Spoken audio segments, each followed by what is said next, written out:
Hello and welcome. My name is Andrew Harvey and I am a board director of the Institute of Internal Communication and also the chief exec of VMAGROUP. I'm joined today by Jennifer Sproul, who is the chief executive of the Institute of Internal Communication. Jennifer, hello and welcome. How are you doing? Hi Andrew, I'm doing good. Thanks for having me. Good. Thank you ever so much for joining us today, Jennifer. I'm going to be speaking to Jennifer today in my role as board director of the Institute of Internal Comms. I'm going to be speaking to Jennifer, in fact, interviewing Jennifer, and doing that on behalf of IC Space. IC Space is the website or online meeting place for IC professionals working across government.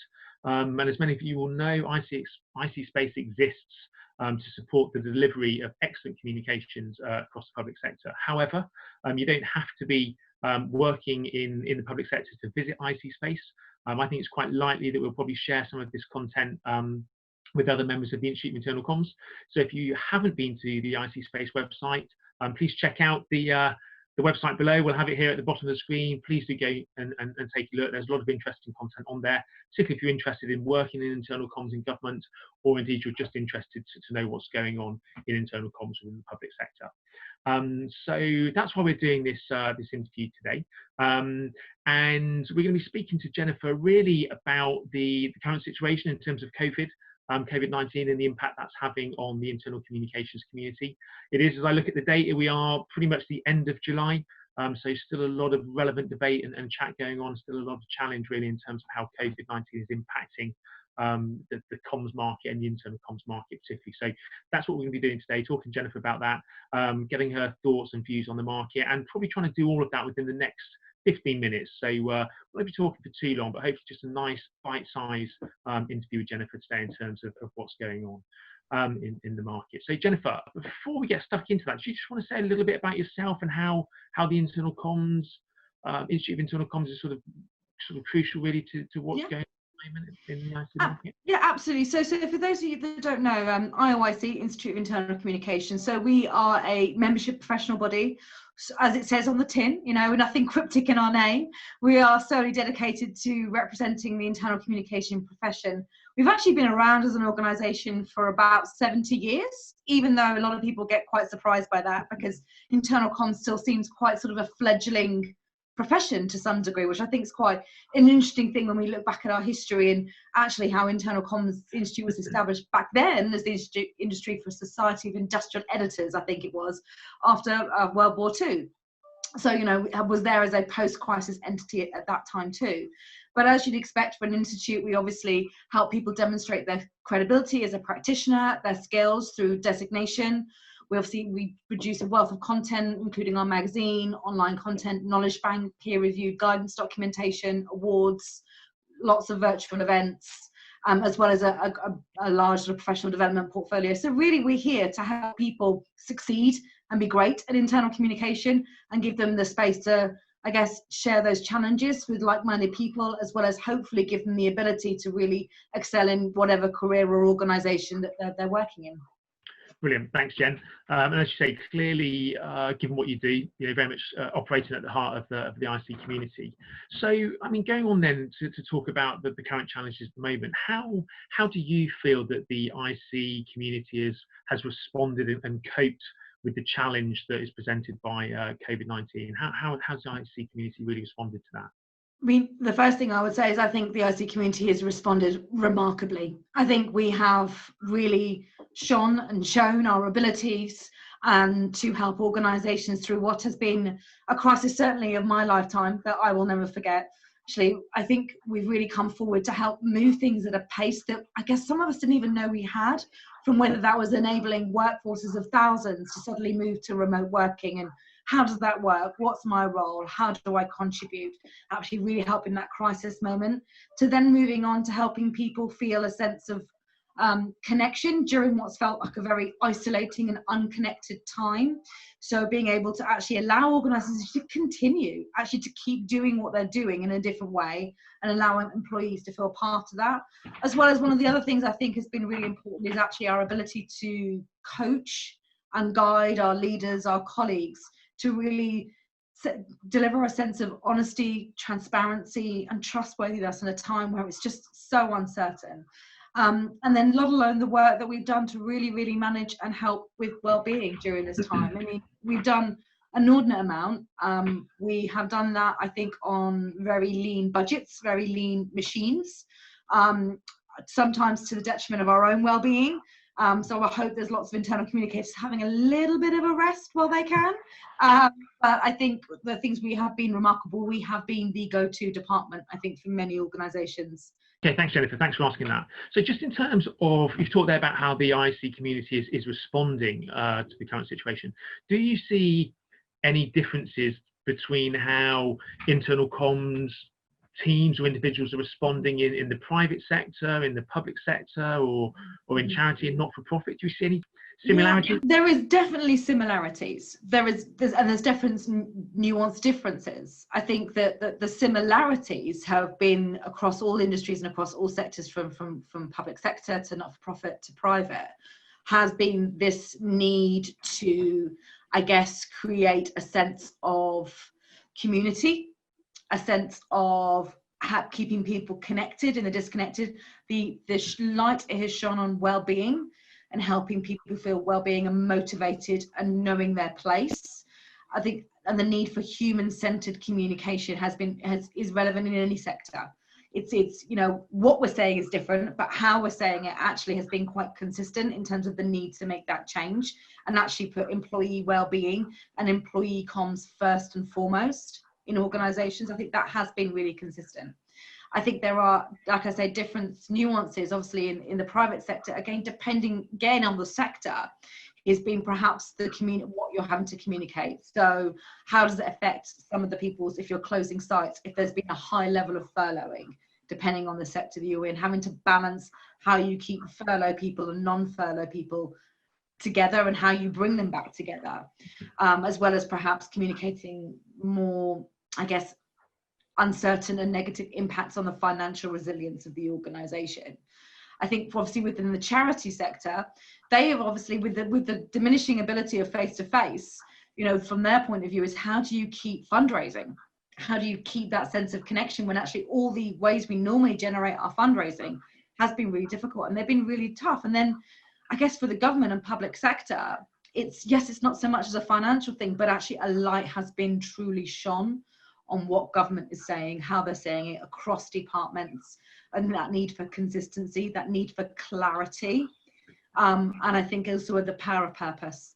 And that's true with anything, but I think actually what we're doing and how we're saying and why we're saying it, and that need to drive that power of purpose has been really more probably prevalent in government and public sector. It's the audiences and the citizens that we're there to look after, and how we're actually guiding our departments and our role in this kind of crisis, I think.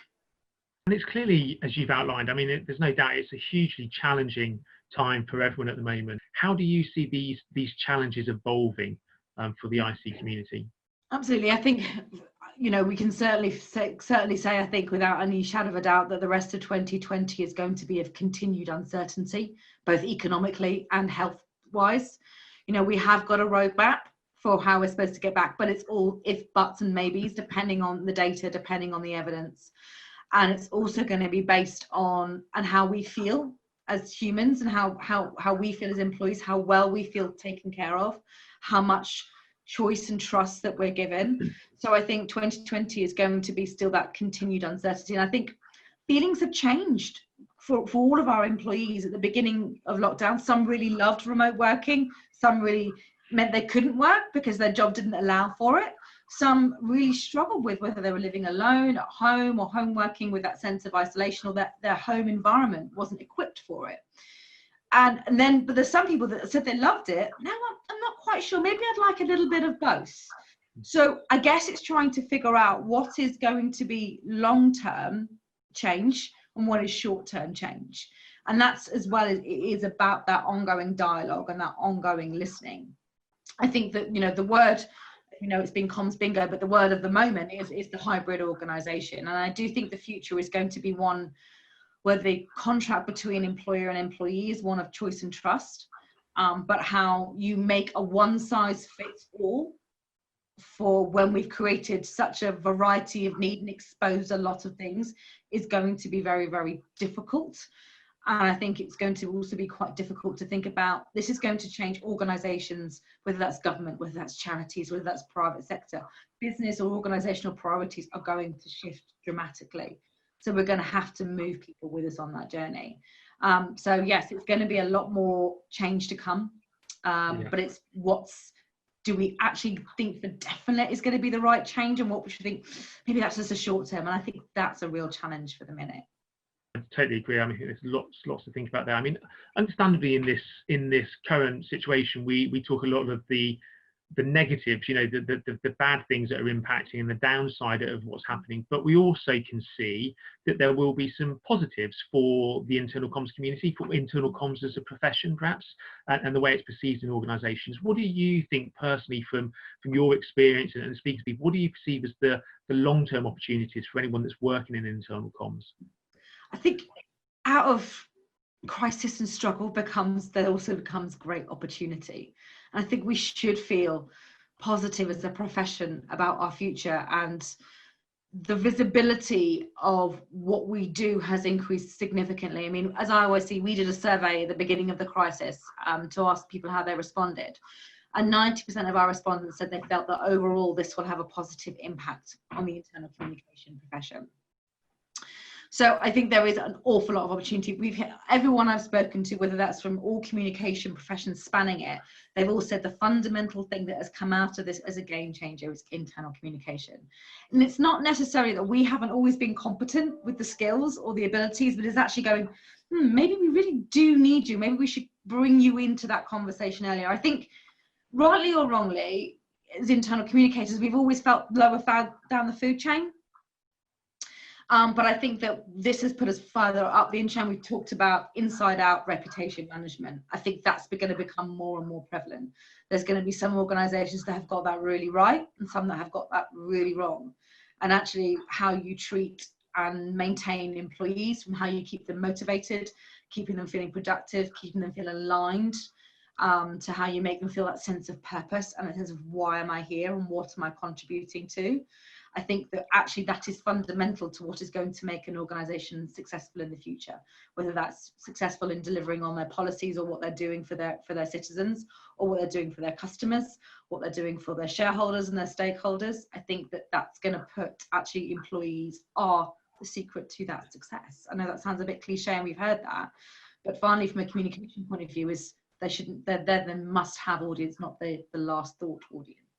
You've talked this afternoon really and described how the internal comms profession has changed over the last few years. You talked about how it's likely to change in the future. You know, one of the things that people talk about is having the right skills for the future challenge that's coming their way. How do you think that's going to impact? So, you know, the market and the challenge for internal comms is changing, but how do people need to develop their skills to ensure that they're fit for the future?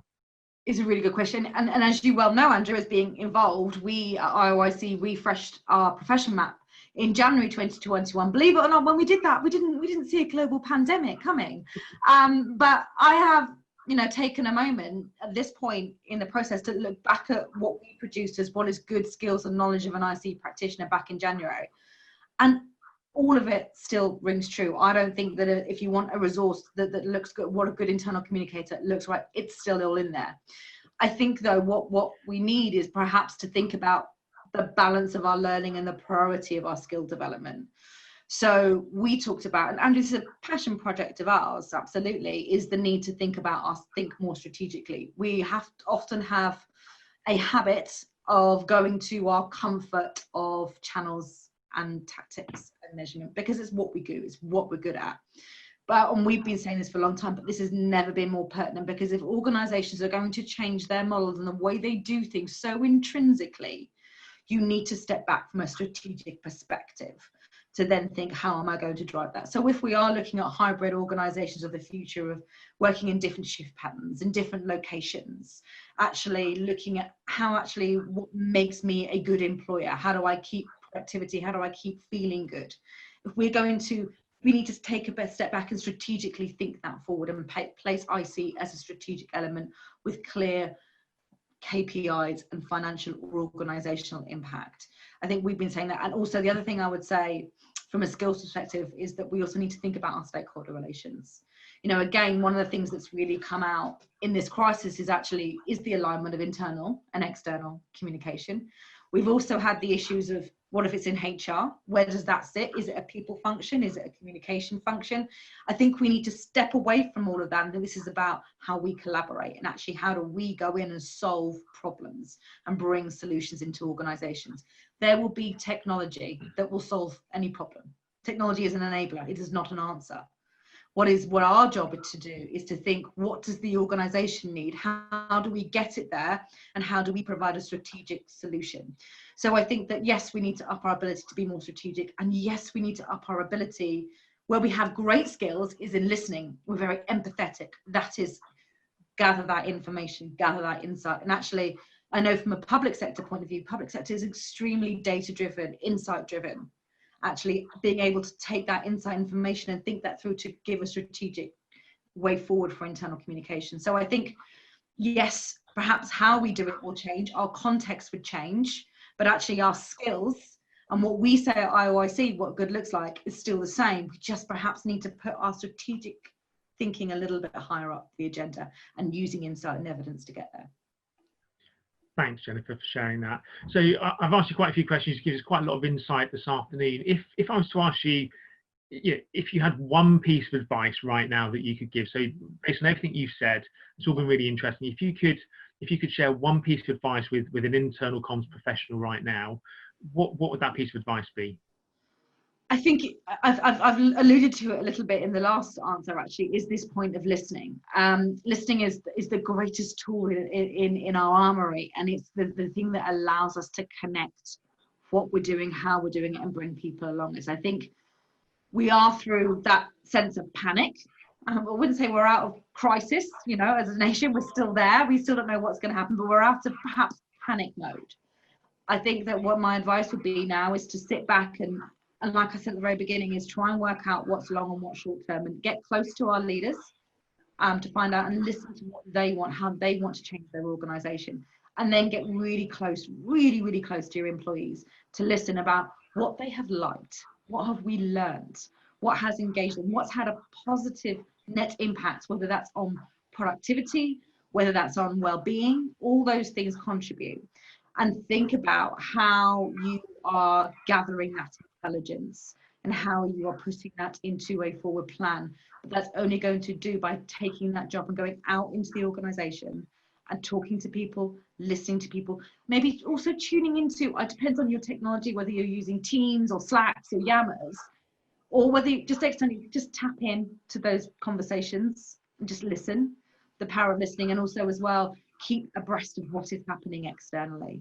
I know we know in public sector, but actually we've got a lot going on around us. So think about those trends, get close to what does agile working mean? What does the future of remote working look like? What about demographics of workforces? What are all the really, really big trends? I guess just listen, absorb, and try and paint and use that to paint a strategic and well-informed direction for the future, that you also have collaborated with your colleagues, whether that's across function or with leaders, to make sure you're all on the same page. I think that would be my main piece of advice. Brilliant, thank you. Again, really helpful, and it's great to have your time this afternoon just to get that insight and share it. I suppose final question, really, just summing up, what can the Institute of Internal Comms do to help people at the moment? If people are not a member or are a member, what can they come to you for? How can you help? Yeah, sure. So if you're not a member, we have created a Coronavirus Advice Centre, which has got lots of public content, from curated content to our own content, where we've produced reports around, we've looked at the future of work, we've looked at the power of listening, we've looked at using evidence. There's also a range of blogs, so you can hear other people's stories and how they're dealing with things. And obviously, if you're a member, you get access to free webinars, recordings, a plethora of guidance, peer-reviewed information, as well as Voice magazine, as well as access to professional development. If you are in the position, I don't know, where you have also lost your job or being made redundant as an impact of this, we are also offering a 6-month free membership for those that have been affected, to help them use this as a point to really upskill, get that information, listen, absorb, so that when they're out in the job market, they feel more well equipped to be able to answer some of those questions and also keep building their connections. Brilliant. Thank you, Jennifer. Thank you for answering all my questions. Thank you for taking the time to share that insight with IC Space and with all of those people that do visit IC Space on a regular basis. As I said at the top of the conversation, it's been really interesting to hear your thoughts. Thanks ever so much for taking the time to chat, and hopefully we'll see you again soon. Many thanks. Thanks, Andrew.